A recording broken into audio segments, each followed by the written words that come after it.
Black Lives Matter has caused a massive spike in black crime. Mr. Reagan. We all know that crime spiked in America since BLM campaigned to defund the police, but how has it affected black Americans specifically? The very people that Black Lives Matter claimed they want to protect. We'll break it all down in one moment. First, I have to sell you something. For years now, people have been setting up a little contest between crypto and gold, but that's like comparing trucks with SUVs. Both carry stuff and both travel from A to B, but they do different jobs. Gold's job is to keep the value of your money safe and to preserve its value. And since Ukraine and the oil and inflation crises, gold has done a brilliant job compared to stocks and other investments. So if you're worried about what's going on right now, and who isn't, just talk to the experts at Noble Gold about precious metals IRAs for your retirement. They'll put you straight on your options and they'll hold your hand through the entire setup process. And this month, for any qualified IRA, you'll get an incredible 3-ounce silver American Virtue coin completely free as a thank you. You know, when they sent me this, they send me coins every once in a while. Valeria flipped out. So far, this is her favorite coin, and I have to say, I agree. This thing is pretty nice. So call 877-646-5347 right now to find out more, or visit noblegoldinvestments.com. That's noblegoldinvestments.com. A few years back, when BLM was calling for the defunding of the police, a lot of conservatives responded with this sentiment. What are you, crazy? And look, I know that everybody who watched this show knows how the whole police thing works, but maybe there's a leftist watching and perhaps they need it explained. The police aren't really there to serve and protect. They're there to scare and collect. And maybe that's the confusion. Perhaps protecting good citizens was once their function, and every once in a while they might find themselves in a situation where they can protect you. But for the most part, police serve two very different purposes: to scare and collect. Scare. The police are a deterrent. There is an understanding that if you kill somebody, if you hold up a liquor store, if you go over the speed limit, well, the police might get involved. And if they do, there may be dire consequences. Collect. The police also function as a kind of cleanup crew. If somebody commits a crime, it's the job of the police to go out, find that person, arrest them, and take them to jail. But if you think the police are supposed to be your friend, are supposed to be running around saving you from bad guys, well, then I can understand why maybe you don't like cops.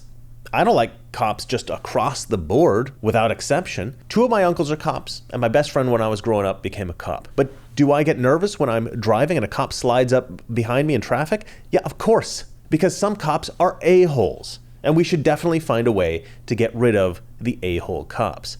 But the answer is not to defund the police, just get rid of them all. That's insane. The 2 functions I mentioned before, the scaring and the collecting, these are both functions that are very necessary in society. Bad guys have power over innocent folks because bad guys are willing to break the rules. And without the deterrent that the presence of a police force creates, and without a functioning police force capable of hunting down and arresting these monsters, then the monsters take over. They take control of society. These Antifa/Black Lives Matter activists, these folks are typically fairly scrawny and weak, or they're fat and out of shape. And they're the ones screaming to get rid of the police. The police are there for you. Their presence is the only reason that you're not enduring a home invasion in one of your multi-million-dollar houses, Patrice. Conservatives didn't really make this argument when the defund the police movement started. All we said was, crime is going to go up. And we were right. It did go up. 2020 saw the highest rise in the murder rate for a single year ever in American history. More specifically, we predicted that crime is going to skyrocket within black neighborhoods. And you know who the number 1 victim of crime is in black neighborhoods? Yeah, that's right. Black people. Shocking, I know. By defunding the police, you're hurting the very people you claim that you want to protect. This was all under the false claim that the police disproportionately target black men. But that is a lie. It's false. It's wrong. Police do not target black men at all. They target criminals. But there's a reason why we predicted that black neighborhoods would suffer from more crime than anywhere else. It's the same reason that cops tend to arrest black men at higher rates than any other demographic group.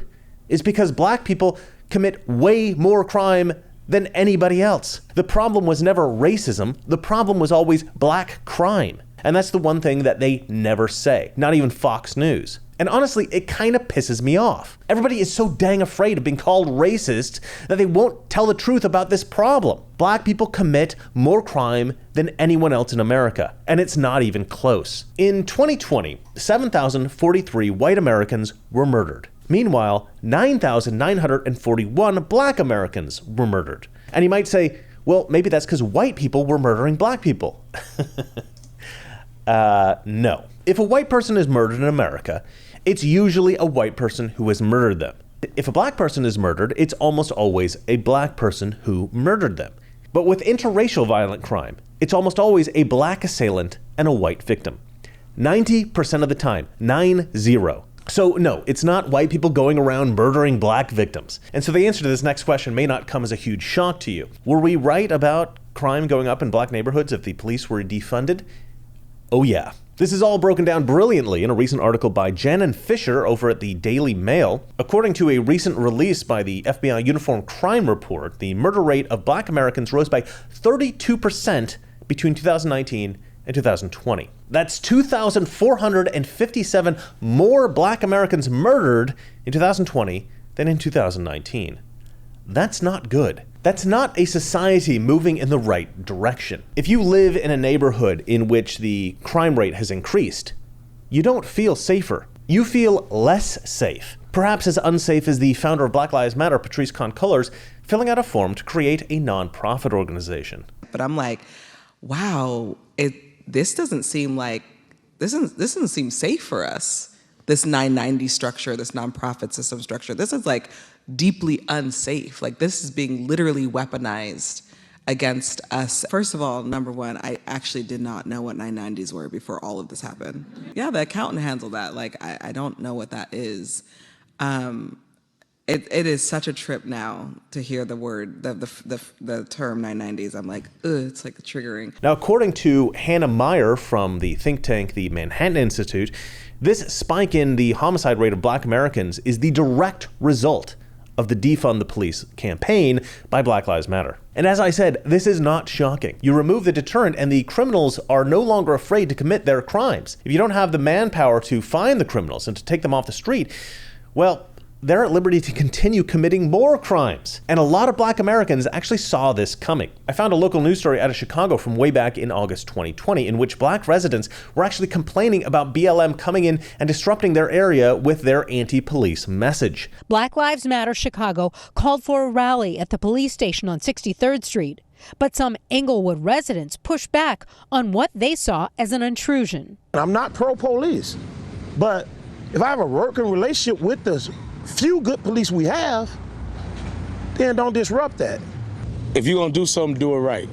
And you put other people's lives at risk when you come into neighborhoods. You don't know the dynamics. They have been working in their community to improve relations with police and conditions for residents.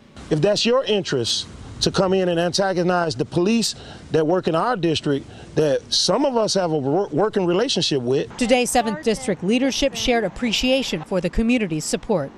The good citizens and the good community members of Englewood stepped up and said, we're not going to allow more chaos in our neighborhood. We all have a common goal of keeping the community safe. You know, we're on different sets of tracks, but we're headed the same direction. And according to a Pew poll, black Americans care about violent crime more than any other issue. Americans want the laws they voted for to be enforced. And that is true of black voters just like any others, because why wouldn't it be? Sorry, white liberals, black people don't love crime, actually. You're not helping black people by increasing the amount of crime in their neighborhoods. And a new Pew poll proves this. The poll asked black adults what they cared about most. And guess what? It wasn't racism and diversity or equity. That was near the bottom of the list. What they cared about most was, quote, violence and crime. Look at that poll there. Note that the issue that Democrats run around screaming about all day long, racism, is way down there at the bottom of the list. It's one of the issues that black Americans care the least about. And yet, all these white left-wing activists and white Democrat politicians and white college professors are constantly insisting that the issue that matters most in America is white racism. Not only are these people delusional about the reality of racism in America, they're even delusional about the perception Americans have about racism. They're delusional about their delusions. If the film Inception were about Democrat political philosophy, it would be about a delusion within a delusion within a delusion. and it would be a documentary. Well, that's it for me. And remember, it's not that our liberal friends are ignorant. It's just that they think that it's racist to say that black crime is a problem in America. It's not racist. It's true. Good night. I am eternally optimistic, and I happen to believe that we've made great progress from the days when I was young and when this country didn't even know it had a racial problem. I know those things can grow out of despair in an inner city, when there's hopelessness at home, lack of work and so forth.